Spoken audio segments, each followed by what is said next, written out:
இது வரைக்கும் சப்ஸ்கிரைப் பண்ணாதவங்க ப்ளீஸ் சப்ஸ்கிரைப் பண்ணுங்கள். பெல் பட்டனை ப்ரெஸ் பண்ணி ஆல் ஆப்ஷனை சூஸ் பண்ணிங்கன்னா நான் போடுற வீடியோஸ் எல்லாம் உங்களுக்கு வந்து சேரும்.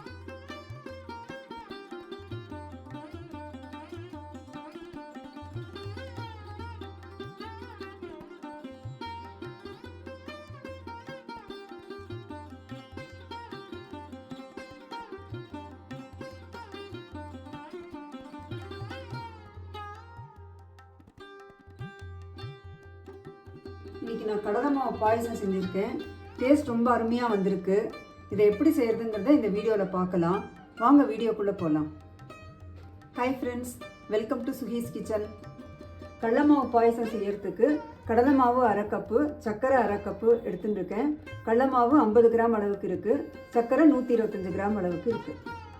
இதோட 500 ml அதாவது 1/2 லிட்டர் பால், 250 ml தண்ணி, பால் பவுடர் 2 டேபிள் ஸ்பூன், முந்திரி பருப்பு 10, திராட்சை 10, ஏலக்காய் தூள் 1/2 டீஸ்பூன், நெய் 3 டேபிள் ஸ்பூன் இதெல்லாம் எடுத்துன்னு இருக்கேன்.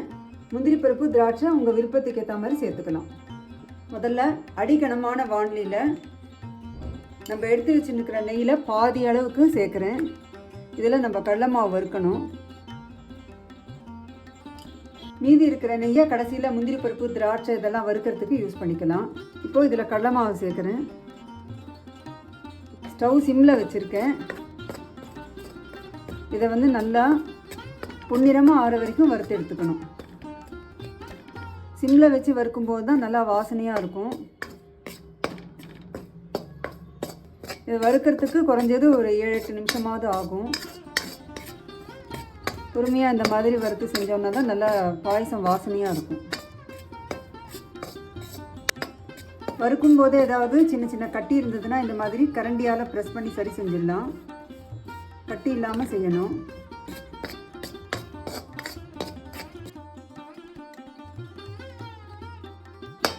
இந்த மாதிரி கோல்டன் ப்ரௌன் கலருக்கு வர வரைக்கும் நம்ம வறுத்துக்கணும். இப்போ நல்லா வாசனையாகவும் இருக்குது. கடலை மாவு வறுத்த உடனே நம்ம எடுத்து வச்சுருக்கிற தண்ணியை வந்து அதில் சேர்க்கணும். தண்ணி வந்து சூடு பண்ணிவிட்டு சேர்த்தோன்னா கடலை மாவு கட்டி கட்டாமல் இருக்கும். இப்போது சுட வச்ச தண்ணியை இதில் கொஞ்சம் கொஞ்சமாக சேர்த்து நல்லா மிக்ஸ் பண்ணணும்.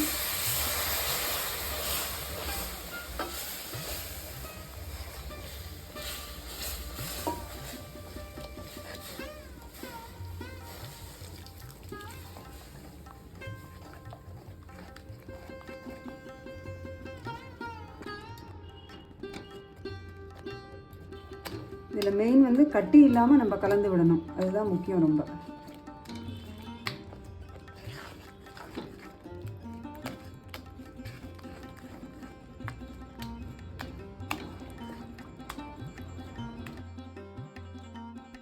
தண்ணி சேர்த்து மிக்ஸ் பண்ண உடனே பாலையும் இதில் சேர்த்துடலாம். கொஞ்சம் கொஞ்சமாக சேர்த்து இதை மிக்ஸ் பண்ணி விடணும்.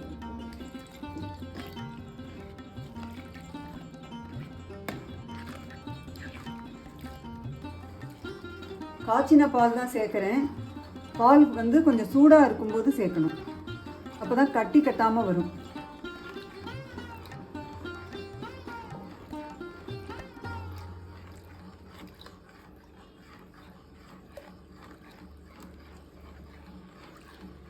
இப்போ ஸ்டவ்வை மீடியம் ஃப்ளேமில் வச்சு ஒரு 5 நிமிஷம் கொதிக்க விடணும்.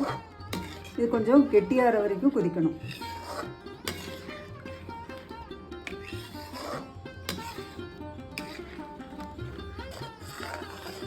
இந்த மாதிரி கலந்து விட்டுட்டே இருக்கணும். இல்லாட்டி அடியிலலாம் வந்து கட்டி பிடிச்சிடும், கட்டி ஆகிடும். அடியில் இருக்கிற மாவு இந்த மாதிரி சின்ன சின்ன கட்டியாக வந்துடும். அதனால் கலந்து விட்டுட்டே இருந்தால் கட்டி கட்டாது.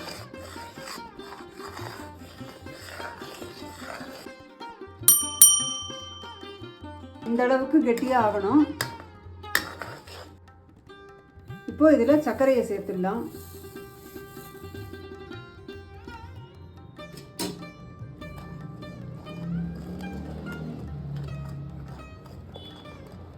சர்க்கரை நல்லா கரையணும். முதல்ல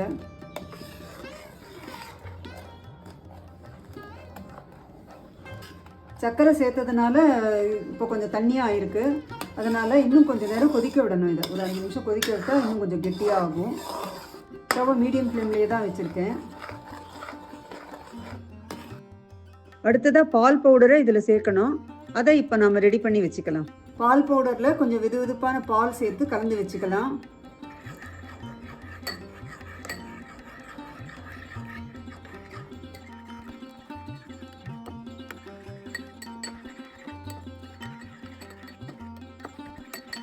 பால் பவுடரை டைரெக்டாக பாயசத்தில் போட்டோன்னா கட்டிடும்.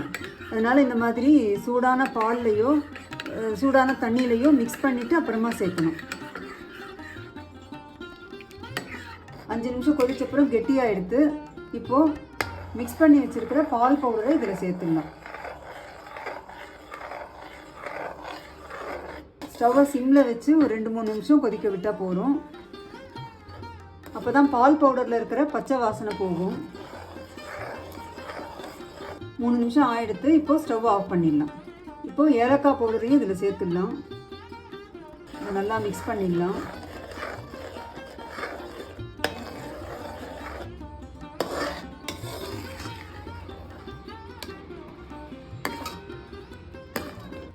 இப்போது மீதி இருக்கிற நெய்யையும் இதில் சேர்த்து முந்திரி பருப்பு, திராட்சை அதெல்லாம் வறுத்துக்கலாம்.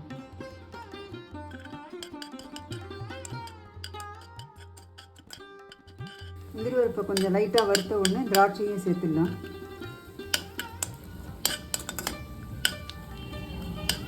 இப்போது பாயசத்தில் இதை சேர்த்துடலாம். ரொம்ப டேஸ்டியான கடலை மாவு பாயசம் ரெடி. நிறைய பேர் சேனலை சப்ஸ்கிரைப் பண்ணியிருக்கீங்க. எல்லாருக்கும் ரொம்ப தேங்க்ஸ். ஆனால் சப்ஸ்கிரைப் பண்ணும்போது பெல் பட்டனை ப்ரெஸ் பண்ணி ஆல் ஆப்ஷனை சூஸ் பண்ணுங்கள். அப்போ தான் நான் போடுற வீடியோஸ்க்கெல்லாம் உங்களுக்கு நோட்டிஃபிகேஷன் வரும். இதை நீங்களும் ட்ரை பண்ணி பாருங்கள். உங்களுக்கு இந்த ரெசிபி பிடிச்சிருந்ததுன்னா லைக் பண்ணுங்கள். உங்கள் ஃப்ரெண்ட்ஸ்க்கு, ரிலேட்டிவ்ஸ்க்கெலாம் ஷேர் பண்ணுங்கள். உங்கள் கமெண்ட்ஸ் அனுப்புங்க. சேனலை சப்ஸ்கிரைப் பண்ணுங்கள். தேங்க்ஸ் ஃபார் வாட்சிங்.